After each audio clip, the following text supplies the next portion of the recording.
కాంతి కాంతి ఒక శక్తి స్వరూపము. కంటి అధ్యయనం ఆప్థమాలజీ అంటాం, కాంతి అధ్యయనాన్ని ఆప్టిక్స్ అంటాం. ఓకేనా. సో ఇది మనకి కాంతి అనేది ఎప్పుడు కూడా రుజు మార్గంలో ప్రయాణిస్తుంది. ఈ విషయాన్ని పిన్ హోల్ కెమెరా చాలా స్పష్టంగా మనకి ఎగ్జాంపుల్ రూపంలో తెలియజేస్తుంది. సో కాంతి ఎప్పుడు విద్యుదయస్కాంత తరంగ రూపంలో ప్రయాణం చేస్తుంది. కాంతి వేగం శూన్యంలో 3 × 10⁸ మీటర్/సెకండ్. కాంతి ఎప్పుడు కూడా తక్కువ సమయం బట్టే డిస్టెన్స్ లోపల ప్రయాణం చేస్తుంది. దీన్ని డి ఫెర్మాట్ ప్రిన్సిపల్ అంటాం. వస్తువులు 2 రకాలు ఉంటాయి ఈ కాంతి వెదజల్లే ప్రాసెస్ ప్రకారంగా చూసుకుంటే: స్వయం ప్రకాశకాలు, అస్వయం ప్రకాశకాలు.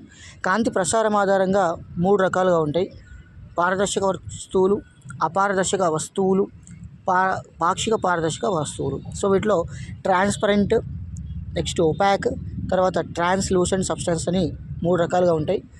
అయితే మనం కాంతి తక్కువ సమయం బట్టే దూరంలో మాత్రమే ట్రావెల్ చేస్తుందని డి ఫెర్మాట్ ప్రిన్సిపల్ మనకు చెప్తుందన్నమాట. ఓకేనా. అయితే అపారదర్శక వస్తువులు, వీటిని ఒపాక్ ఆబ్జెక్ట్స్ అంటాం. ఇవి మాత్రమే నీడను ప్రొడ్యూస్ చేస్తాయి. పక్షి నీళ్ళకు దగ్గరగా ఉంటే నీడ కనిపిస్తుంది, పైకి ఎగిరిపోతే నీడ అనేది మాయమైపోతుంది అన్నట్టు. ఓకేనా. సో ఇది వెరీ వెరీ ఇంపార్టెంట్ పాయింట్. స్క్రీన్కు దూరంగా జరిగితే ఈ నీడ అదృశ్యమవుతుంది, స్క్రీన్కి దగ్గరగా వస్తే నీడ అనేది ప్రత్యక్షమవుతుంది. ఇది మనకి నీడ గురించిన కాన్సెప్ట్. నీడ మనకి ఏ కలర్లో ఉంటుంది? 100% బ్లాక్ కలర్లోనే ఉంటుంది. ఓకేనా. సో నెక్స్ట్ ఈ ప్రాసెస్ చూసుకునే గ్రహణాలు ఫామ్ అవుతాయి. ఈ గ్రహణాలు 2 రకాలు: సూర్యగ్రహణం, చంద్రగ్రహణం. సూర్యగ్రహణం చూసుకున్నట్లయితే సూర్యుడు, చంద్రుడు, భూమి ఒకే సరళ రేఖలో వచ్చినట్లయితే సూర్యగ్రహణం ఫామ్ అవుతుంది. ఇది అమావాస్య రోజు ఫామ్ అవుతుంది. ప్రతి అమావాస్యకి కాదు, కాకపోతే ఒకవేళ ఫామ్ అయితే మాత్రం ఖచ్చితంగా అమావాస్య రోజు మాత్రమే ఈ సూర్యగ్రహణం ఫామ్ కావడానికి అవకాశం ఉంటుంది. ఓకేనా. నెక్స్ట్ చూసుకున్నట్లయితే చంద్రగ్రహణం. ఈ చంద్రగ్రహణం సూర్యుడు, భూమి, చంద్రుడు ఒకటే సరళ రేఖ పైన ఉన్నప్పుడు చంద్రగ్రహణం ఫామ్ అవుతుంది. దీన్ని లూనార్ ఎక్లిప్స్ అంటాం. సూర్యగ్రహణాన్ని సోలార్ ఎక్లిప్స్ అంటాం. పౌర్ణమి రోజు మాత్రమే ఈ చంద్రగ్రహణం ఫామ్ అవుతుంది. అయితే పరావర్తనం, దీన్ని మీకు తెలుసు ఆల్రెడీ. ఓకేనా. So reflection. సో కాంతి నునుపు తలం మీదే పతనం చెందగానే తిరిగి అదే యానకంలోకి ట్రావెల్ చేస్తుంది. సో ఈ పరావర్తనానికి 3 బెస్ట్ ఎగ్జాంపుల్స్ ఉన్నాయి ఇక్కడ. ఏంటి? సమతల దర్పణం ఒకటి, కెలిడోస్కోప్ ఒకటి, పెరిస్కోప్ ఒకటి.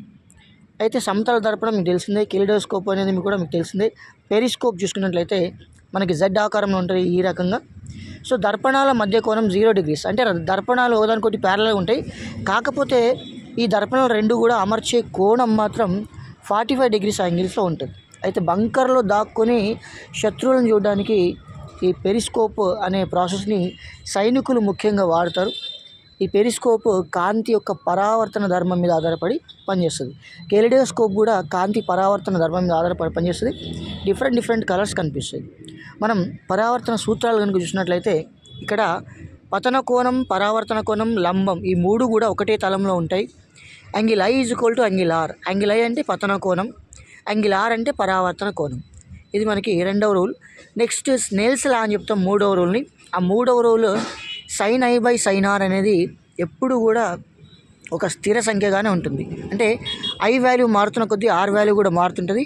ఇవి ఏ రకంగా మారుతూ ఉంటాయంటే sin I/sin R అనే విలువ చేసినట్లయితే ఆ వాల్యూ కూడా ఎప్పుడూ ఒక స్థిర సంఖ్య వచ్చేటట్టుగా ఉంటుంది. మీరు ఎన్ని వాల్యూలు మార్చినా సరే నంబర్ మాత్రం వచ్చే రిజల్ట్ కాన్స్టెంట్గా ఉంటుంది. అయితే 2 దర్పణాలని టీటా కోణంతో ఉంచినట్లయితే ఏర్పడే ప్రతిబింబాలు చూసుకుంటే n = 360/θ అనేది ప్రిన్సిపల్. అయితే n ఎప్పుడు బేసి సంఖ్యగానే ఉంటుంది. ఒకవేళ n అనేది సరి సంఖ్య ఉందనుకోండి, అప్పుడు n-1 ప్రతిబింబాలు వస్తాయి. ఈ ప్రిన్సిపల్ ప్రకారంగా మనం ఒక చిన్న టేబుల్ని ఫామ్ చేస్తే, ఈ టేబుల్ ఫామ్ చేసిన క్వశ్చన్స్ మనకి రీసెంట్గా చాలా ఎగ్జామ్స్లో కూడా అడిగారు. సో చూస్తే దర్పణాల మధ్య కోణం ప్రతిబింబాలు చూసుకుంటే 90 degrees ఉన్నప్పుడు 3 ప్రతిబింబాలు వస్తాయి, 120 degrees ఉన్నప్పుడు 3 ప్రతిబింబాలు, 70 degrees ఉన్నప్పుడు అప్రాక్సిమేట్గా 5 ప్రతిబింబాలు, 60 degrees ఉన్నప్పుడు 5 ప్రతిబింబాలు, నెక్స్ట్ 40 degrees ఉన్నప్పుడు 9 ప్రతిబింబాలు, 0 degrees ఉన్నప్పుడు అనంతమైన ప్రతిబింబాలు ఉంటాయి. అంటే ఒకదానిలో ఒకటి కంటిన్యూస్గా రిఫ్లెక్షన్ అయితే ఒకదానిలో ఒకటి అట్లా చాలా అనంతంగా మనకి ప్రతిబింబాలు అనేవి దర్పణాల మధ్యలో, దర్పణాలు అంటే మిర్రర్స్, ఈ మిర్రర్స్ మధ్యలో మనకు కనిపిస్తూ ఉంటాయి. సో ఈ దర్పణంలో పూర్తి ప్రతిబింబం చూడాలంటే కనీసం మనిషి ఎత్తులో లేదా వస్తువు ఎత్తులో సగం ఉండాలి. దర్పణం వైపు ఎక్స్ వేగంతో వస్తే దర్పణం